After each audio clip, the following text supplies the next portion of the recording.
संकटा माता व्रत कथा। एक समय की बात है, एक नगर में एक बूढ़ी अम्मा अपने बेटे और बहू के साथ रहती थी। उसके बेटे का रामनाथ नाम था। गरीबी के कारण उसका बेटा रामनाथ धन कमाने के लिए परदेश चला गया। कुछ समय बीत जाने के पश्चात बूढ़ी अम्मा का बेटा विदेश से नहीं लौटा। इस वजह से वह बहुत चिंतित और उदास रहने लगी, क्योंकि बूढ़ी अम्मा की बहू उसे प्रायः नित्य पति के वापस न आने से उसे खरी खोटी सुनाया करती थी। इसीलिए वह बहुत चिंतित और उदास रहती थी और घर के बाहर स्थित कुएं पर बैठकर रोया करती थी। बूढ़ी अम्मा का यह क्रम रोज चलता रहा। एक दिन की बात है, एक माता बूढ़ी अम्मा के पास नजर कर आई और बोली, अम्मा रोज रोज क्यों रोती हो? बूढ़ी अम्मा का कोई जवाब नहीं मिला और बोलती, बार बार एक नई बुलाए जा रही है। वह बूढ़ी अम्मा इस बात से नाराज थी। उस बुढ़िया ने अम्मा से कहा, अम्मा तुम बड़े आए जाकर क्यों हो रहे? जिन संजोगे ऐसा मुझे जानकर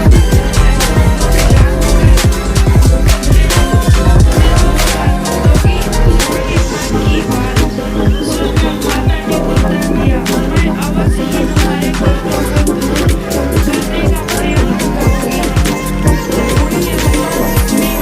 अम्मा ने मगर ऐसा आश्वासन खाकर कहा, मेरा बेटा धन कमाने के लिए परदेश चला गया। अब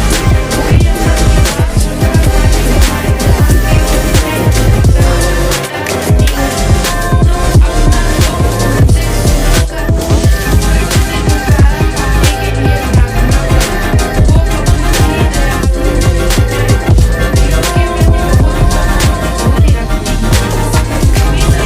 दुख हमसे सुनाकर कष्ट से छुटकारा पाने के लिए प्रार्थना करो।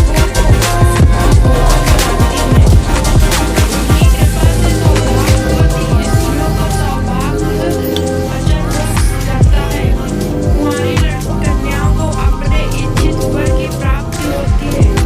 रोगी अपनी रोग से मुक्त होते हैं। इनके अलावा जो भी मनोकामना हो वह पूरी हो जाती है करती है, इसमें कोई संदेह नहीं है।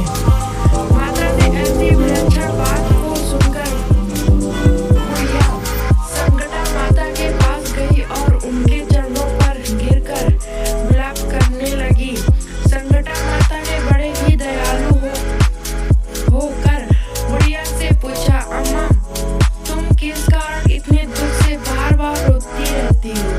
बूढ़ी अम्मा ने कहा, हे माता, आप तो सब कुछ जानती हो, आपसे तो कुछ भी नहीं छिपा है। आप मेरे दुख को दूर करने का आश्वासन दें तो मैं अपनी दुख गाथा आपको सुनाऊं।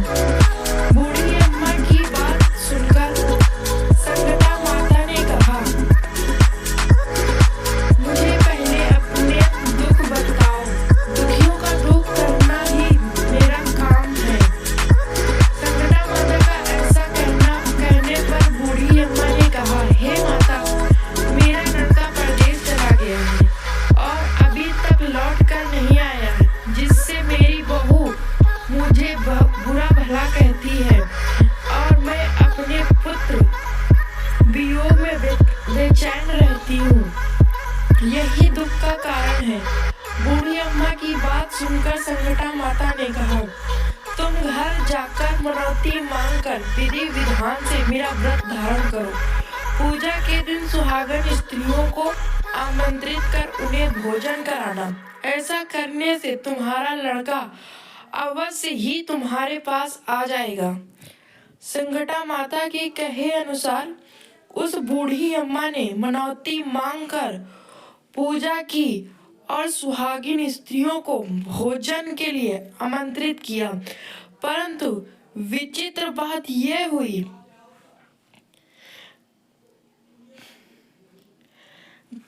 जब बुढ़िया ने स्त्रियों के लिए चावल के लड्डू बनाने शुरू किए तो उससे 7 की जगह 8 लड्डू बन गए। इस बात से बूढ़ी अम्मा बहुत ही असमंजस में पड़ गई। ऐसा होने का क्या कारण है? वही मुझसे गिनने में तो गलती नहीं हो रही, अथवा अपने आप 8 लड्डू बन जाने का कोई अन्य कारण है। उसी समय संगटा माता एक वृद्ध स्त्री के रूप में बूढ़ी अम्मा के सामने प्रकट हुई और बुढ़िया से पूछा, क्यों अम्मा, आज तुम्हारे यहाँ कोई उत्सव है क्या? यह सुनकर बुढ़िया बोली, आज मैंने संकटा माता की पूजा की है और सुहागिन स्त्रियों को भोजन के लिए आमंत्रित किया, किंतु जब गिनकर 7 लड्डू बनाती हूँ तो वे 8 लड्डू अपने आप 8 बन जाते हैं। मैं इसी बात से चिंता में पड़ गई हूँ। बूढ़ी अम्मा की बात सुनकर संगठा माता ने कहा, क्या तुमने किसी बुढ़िया को भी आमंत्रित किया है? बूढ़ी अम्मा कहने लगी, नहीं, मैंने ऐसा नहीं किया। परंतु तुम कौन हो? संगठा माता ने कहा, मैं बुढ़िया हूँ, मुझे भी आमंत्रित कर लो। ऐसा सुनकर बूढ़ी अम्मा ने उस बुढ़िया रूप धारी संगठा माता को भोजन के लिए आमंत्रित कर दिया। इसके बाद बुढ़िया के घर सभी आमंत्रित सुहागिनें आ गई और बुढ़िया ने सबको लड्डू तथा अन्य मिठाई आदि का भोजन कराया। इससे संगठा माता उस बुढ़िया पर बहुत प्रसन्न हुई। माता की कृपा से उस बुढ़िया के बेटे के मन में अपनी माता और पत्नी से मिलने की इच्छा उत्पन्न हुई और वह अपने घर के लिए चल दिया। कुछ दिन बीतने के बाद वह बुढ़िया संगठा माता की पूजा कर सुहागनों को भोजन करा रही थी कि किसी ने उसके लड़के के आने की सूचना दी, लेकिन बुढ़िया अपने काम में लगी रही। उसने कहा, लड़के को बैठने दो, मैं सुहागिनी को झिमा कर अभी आती हूँ। लड़के की बहू ने पति के आने का समाचार सुना। उसी क्षण पूजा छोड़कर पति के स्वागत के लिए तुरंत घर की ओर चल दी। लड़के ने अपनी पत्नी को देखकर मन में सोचा कि मेरी स्त्री के प्रति कितना प्रेम रखती है, जो खबर पाते ही मुझसे मिलने आ गई। परंतु मेरी माँ को मुझ पर जरा भी प्रेम नहीं है। मेरे आने की खबर पाकर भी मेरी माँ मुझसे मिलने नहीं आई। जब पूजा का काम समाप्त हो गया, सभी सुहागनें भोजन करके अपने अपने घर को लौट गई। बूढ़ी अम्मा अपने बेटे से मिलने के लिए उसके पास पहुंची। माँ के आने पर लड़के ने पूछा, माँ अब तक कहाँ थी? माँ ने कहा, बेटा, मैंने तुम्हारी कुशलता के लिए संगठा माता से मनौती मांगी थी।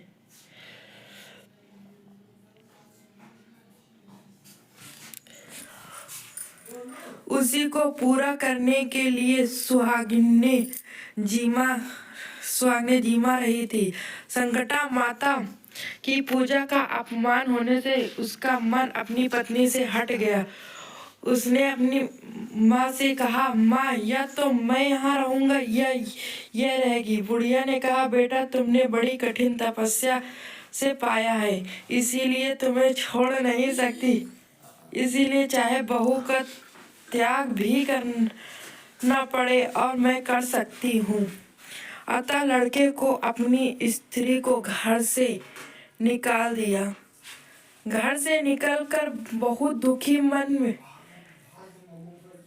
एक पीपल के पेड़ के नीचे बैठकर रोने लगी। एक राजा उधर से जा रहा था।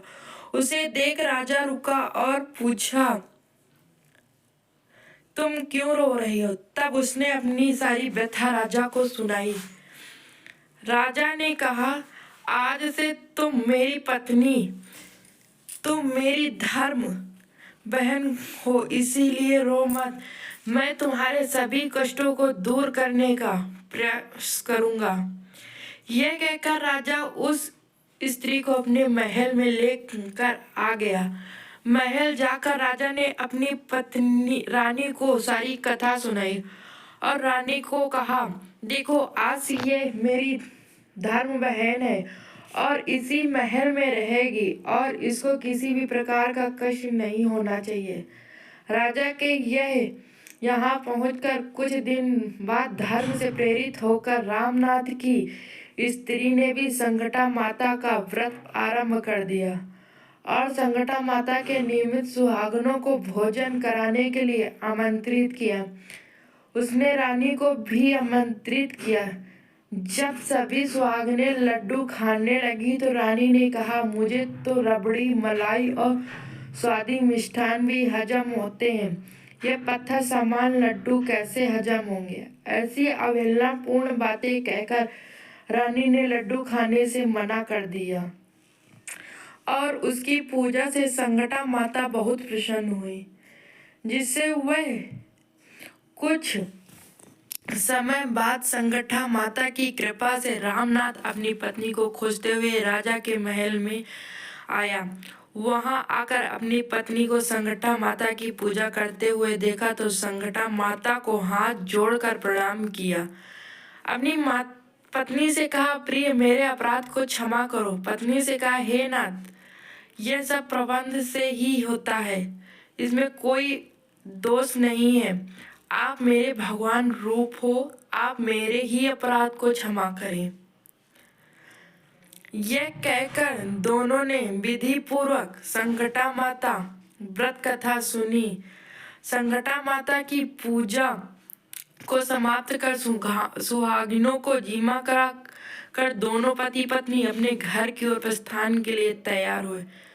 जाते समय रामनाथ की स्त्री ने राजा रानी से कहा, जब मुझ पर दुख पड़ा तो आप लोग ने धर्म बहन बनाकर मुझे आश्रय दिया।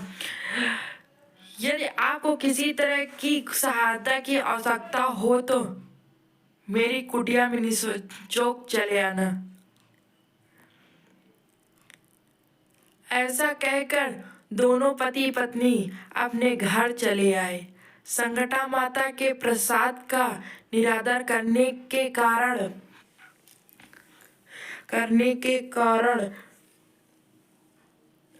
रानी पर भारी संकट आ पड़ा। रामनाथ की बहू के जाते ही उनका राजपाट नष्ट हो गया। ऐसी विपत्ति में पढ़कर रानी ने राजा से कहा, ना मालूम हुए तुम्हारी धर्म बहन कैसी थी, उसके यहाँ जाते ही सब कुछ नष्ट हो गया। रानी ने राजा से कहा, जाते समय वह यह कह गई थी, जब मेरे पर कष्ट पड़ा था तब तुम्हारे यहाँ आई थी। कदाचित तुम्हारे ऊपर कोई कष्ट पड़ता है तो तुम मेरे घर चले आना। इसीलिए हम लोग उसके यहाँ ही चलना चाहिए। ऐसा विचार कर राजा रानी दोनों ही अपनी धर्म बहन के घर गए। वहां जाकर रानी ने कहा, बहन तुम्हारे ही जाते ऐसा क्या हो गया कि हमारी सारी संपत्ति नष्ट हो गई, हम लोग बहुत परेशानी में पड़ गए। रानी की बात सुनकर रामनाथ की स्त्री ने कहा, बहन मैं तो तुम कुछ नहीं जानती, मेरी तो सब करता धरता संकटा माता है, इसके अतिरिक्त कोई दूसरा नहीं। इसीलिए मेरी राय में तुम संकटा माता से अपनी भूलों के लिए क्षमा याचना करो। उन्हीं की मान मनौती से तुम्हारा काम बन जाएगा, तुम्हारे सारे बिगड़े काम अपने आप सुधर जाएंगे। रामनाथ की स्त्री की बातें सुनकर रानी ने श्रद्धा भक्ति से संकटा माता का व्रत किया और सुहागिनों को जीमा कराकर अनजाने में हुई अपनी सब भूलों के लिए संकटा माता से बार बार क्षमा मांगी।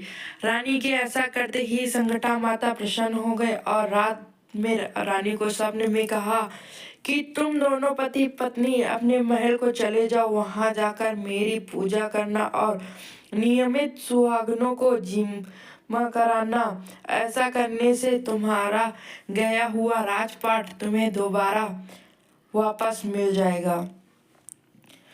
सुबह होते ही रानी ने अपने स्वप्न की बात राजा को बताई। रानी की बात सुनते ही